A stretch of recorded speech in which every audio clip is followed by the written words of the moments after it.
During the World War, men across the nation went overseas to defend the U.S., but not all were treated equally. Not fair. The Montford Point Marines were the last group of segregated soldiers to fight for our freedom. George Blake and Stanley Thompson from the Beloit-Rockford Chapter of Montford Point Marine Association joins us to discuss their upcoming banquet, serving as a way to keep the memory of those segregated soldiers alive. Good morning, gentlemen. Thank you for being here. Yes, good morning. morning. And now, Thank you for having us. this is such an important thing because a lot of vets, especially African American, have gone forgotten, correct? So tell us a little bit more about the event that you guys and banquet that you guys are holding. Well, in a way of helping to preserve the legacy, each of our chapters throughout, which are 27 active chapters in our association, have a significant event.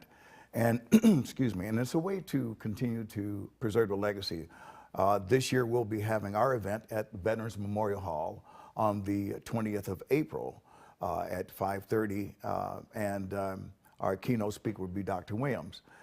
He is the superintendent of schools, and he's also a retired Marine, he's a retired Army major. But see, our organization, even though it's Marines, it's also like the VFW American Legion, it's open to all who have served honorably, regardless of branch of service. And as a way of preserving the legacy, it is a fundraiser at the same time, and we're looking forward to that event on April 20th. Mm-hmm. And so, you know, the people that go in attendance, you know, what are they going to hear? What kind of stories are they going to listen to? Well, it's about, we'll be able to share, for instance, that because of the segregation laws of the 1940s, blacks were not allowed to train with whites. And it wasn't until President Roosevelt signed Executive Order 8802 in 1941 that opened the door for desegregation in the armed forces. And they'll learn about the history and why and how we had the opportunity to be able to serve approximately 20,000 blacks who joined the Marine Corps during that period of time, took their basic training at Montford Point Camp. It was a special boot camp built for blacks, and so they'll be able to hear more about that as well.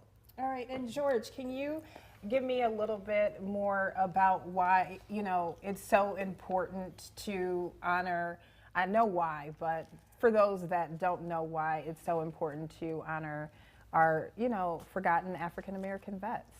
Because most of the time when we have the people or the veterans from Montford Point Marine, it's sort of the same as the Tuskegee Airmen too. When you listen to them talk, they're talking mostly about the positive part of their serving, not the negative part of it. And this is what's so important about letting younger people know about the Montford Point Marines. Mm-hmm. Yes. Yeah. Yeah, and is this open to, are you guys looking to have the younger generation to learn about maybe some of the trials and tribulations that African American vets had to go through? Definitely we are, and we looking for younger veterans, excuse me, to join. A matter of fact, that's what we need the most, yes. Yes. And tell us, just before we round out, because we have a little bit more time, at the banquet, will there be food? Will there be activities? What else is there? Now, this is a guy, he's the PR person. Yeah, he's the guy that's setting up the food. George. Definitely it will be food, yes. And we usually probably going to be serving somewhere in 5:30, social hour, probably around 6 o'clock. All right. Yeah. What do we got on the menu? And, why did you ask me that? Well, it doesn't matter. It's good. That's all that matters. We're not here to learn a little bit of history. That's what we're going to go Yes, do. definitely. So it's free to the public, or is it? Donation tickets are $40. $40. And then for a table is $320. All right, so it's Saturday, April 20th, 5:30 p.m. at Veterans Memorial Hall. Again, $40 donation, table of 8, $320. Daryl L. Williams, retired USAR major, is going to speak. So make sure you go.